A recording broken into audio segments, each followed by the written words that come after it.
Tanti, ketemu lagi. Ya. Jangan bosan ngobrol sama saya ya, Bu. Gak bosan karena seru ya. Seru ya. Oke. Ibu, beberapa waktu lalu Ibu tuh udah cerita banyak tentang iuran auto debit. Ya. Kemudian ada remind ya, Ya. ketika waktunya pembayaran. Nah, Ibu, kita tuh pengen banget dijelasin sama Ibu ya terkait reminder pembayaran iuran BPJS tuh kayak apa sih, Bu? Apakah ada notice di SMS atau di WhatsApp atau bagaimana? Dan kalau misalnya nih kan kemarin kan kita ngobrolnya itu ada yang bukan bayar di bank atau di marketplace atau di minimarket gitu ya. Itu remindernya gimana, Bu? Ibu ininya gimana? Sistemnya BPJS gimana? Kita pengen tahu nih. Silakan, Bu. Iya.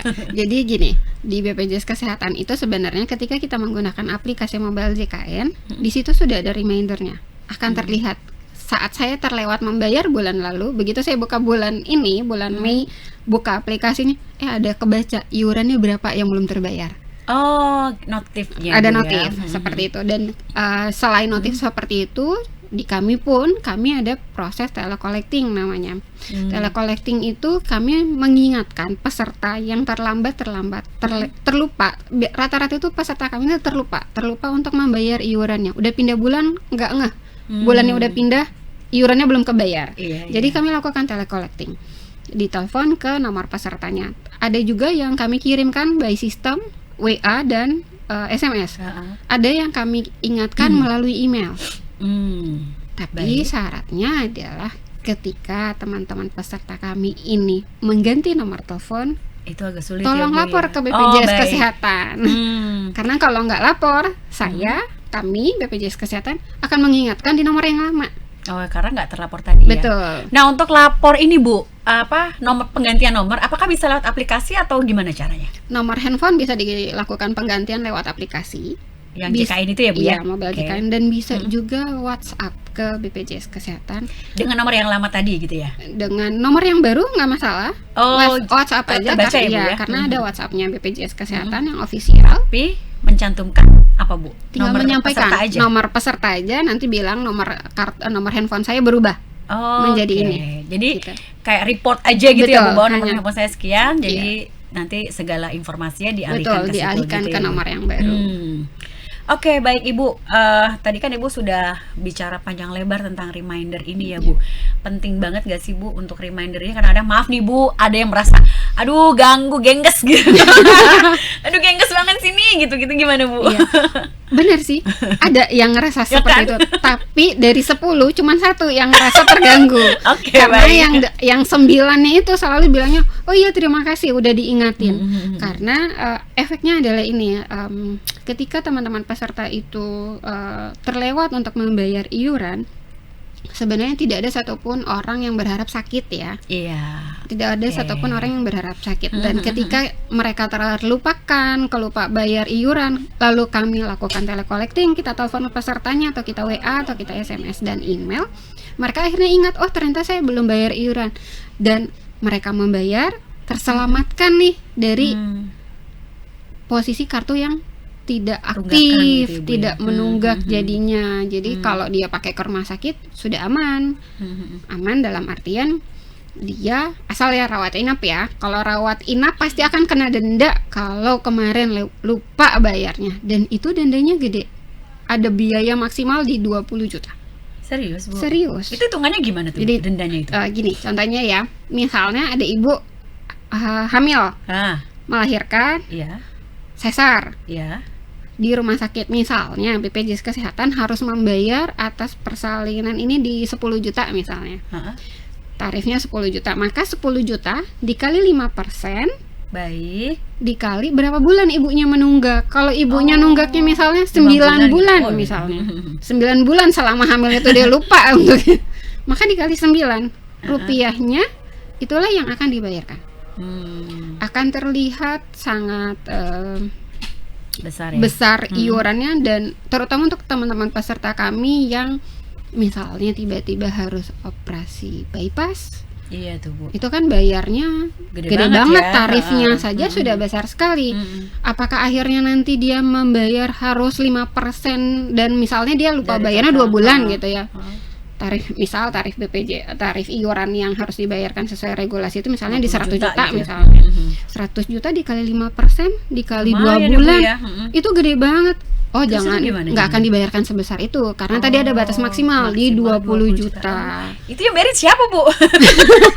Baik negara bikin aturannya seperti itu karena memang balik lagi sehingga kami di BPJS Kesehatan itu dan peserta juga harus sadar bahwa jangan sampai terlewat membayar iuran. Baik, Ibu, kalau boleh saya bicara, boleh saya mengambil kesimpulan, BPJS ini hadir perwakilan dari negara untuk kebutuhan masyarakat terkait kesehatan, betul, gitu ya, Bu ya. Betul. Jadi kalau misalnya selama ini, ada pemerintah kemana nih? Nah ini loh, ini loh BPJS Kesehatan 3 raksa nih, gitu ya, Bu ya. Iya. Ada Bu Tanti di sini yang care banget sama kita semua, gitu ya, Bu. Bu, ini terkait tadi Ibu kita bicara panjang lebar tentang reminder auto debit. Ketika maaf misalnya harus terjadi masuk rumah sakit tiba-tiba, melahirkan tiba-tiba, atau operasi secara tiba-tiba. Yang jadi pertanyaan adalah, banyak menjadi pertanyaan di masyarakat, bener nggak sih, Bu, ini hoax atau fakta? Kalau misalnya maaf nih, Bu, harus operasi jantung atau operasi terkait kanker dan sebagainya, itu harus antri kalau pakai BPJS. Bener nggak sih, Bu, rumor di luar sana? Kalau bahasa antri bisa jadi memang akan antri karena kembali lagi seperti ini, kita membandingkan ya, dulu sebelum ada BPJS Kesehatan, orang-orang yang sakit, mohon maaf untuk peserta-peserta kami, kalau orang yang nggak punya uang, kalau harus bayar asuransi swasta itu kan besar sekali. Iya, iurannya juga besar. Iurannya gitu ya, juga Bu? besar. Tergantung dari paket yang diambil gitu tergantung paket yang diambil. Sehingga banyak warga kita, masyarakat Indonesia ini memilih, yaudah deh, tahan aja sakitnya. Tapi dengan adanya BPJS Kesehatan, negara hadir melalui BPJS Kesehatan, jadi orang yang walaupun tadi seperti tadi tuh ada teman-teman yang posisinya saya nggak punya nih uang banyak, tapi saya mau punya asuransi sosial, saya bayar deh yang kelas 3 35.000, ngeluarin 35.000 untuk 1 bulan, itu kan sangat-sangat terbantu ya. Sehingga orang yang mohon maaf kalangan menengah ke bawah akhirnya pede, saya sakit pun nggak masalah, saya punya asuransi BPJS Kesehatan. Sehingga orang-orang di rumah sakit banyaklah antriannya. Iya, Bu. Jadi itu akhirnya di luar sana kalau pakai BPJS pasti antri gitu, Bu. Statementnya kan seperti itu jadinya. Tapi balik lagi, antri ini memang ada jadwal, tapi antri ini tidak antri yang ketika misalnya saya dapat antrian kelima misalnya dari 50 orang, lalu ternyata orang yang di antrian ke-50 kondisinya lebih jelek daripada orang yang antrian biasanya, itu bisa naik ke atas. Oh, jadi nggak harus sesuai dengan antrian urutan kacang itu kan ya, Bu ya? Kan urut kacang ini tadi itu yang menentukan adalah dokter. Kan setiap proses sebelum akhirnya jadwal operasi atau harus apa yang tindakannya itu kan iya, teman-teman rumah sakit ini dalam hal ini tim medis ini kan tetap melakukan pengecekan terhadap pesertanya. Jadi dia tahu nih kondisinya ini nggak bagus nih, sudah harus dilakukan operasi secepatnya, atau itu akan naik antriannya. Nggak yang mentang-mentang saya nunggunya antrian ke-7, ya udah selesaiin dulu nih yang 1 sampai 6 baru boleh saya dilihat lagi dengan kondisi si pasien. Betul. Baik, Bu, kalau misalnya tadi itu terjadi ya, apakah dari pihak rumah sakit itu akan lapor dulu ke BPJS 3 Raksa? Enggak. Jadi dia bisa langsung minta persetujuan dari BPJS Kesehatan gitu ya? Oke. Karena kan kami di BPJS Kesehatan di seluruh Indonesia, kita adalah posisinya membantu membayarkan iurannya. Jadi kami yang mengumpulkan iuran-iuran ini dan kemudian nanti akhirnya kami lakukan verifikasi. Verifikasinya berdasarkan apa? Ada regulasinya yang sudah ditetapkan oleh Kementerian Kesehatan. Baik. Untuk penyakit-penyakit ini dibayarnya berapa? Nah, kami melakukan verifikasi itu dan akhirnya membayarkan ke fasilitas kesehatan, mau ke rumah sakit ataupun ke puskesmas.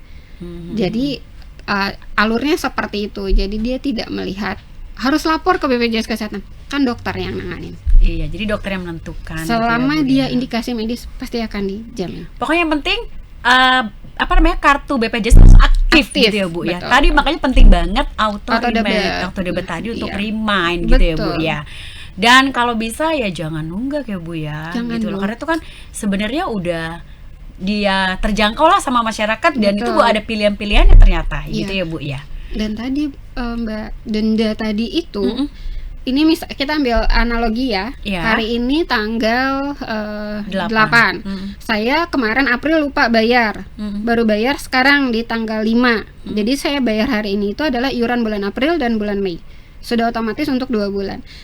Sejak hari ini kartu saya aktif sampai 45 hari ke depan, secara regulasi kalau saya masuk rawat inap, denda yang tadi saya ceritakan akan berlaku. Oh gitu. Iya. Baik. Jadi kalau teman-teman peserta saya suka bercanda gini, berarti Mbak Tanti kita jangan sakit ya di periode 45 hari ini. Boleh sakit. Dilarang sakit. Boleh sakit, silahkan sakit. Tapi gitu ya Bu. Dendanya nanti harus dibayar ya. Gitu. Oh. Jadi udah sakit denda. Iya, udah sakit, ditahan. Pas hari ke-45-nya udah nggak sanggup, ya tetap aja kan harus bayar denda juga. Baik Ibu Tanti, terima kasih. Nanti kita kembali ngobrol terkait BPJS Kesehatan dan bersama dengan Ibu Tanti dari BPJS Kesehatan 3 Rasa.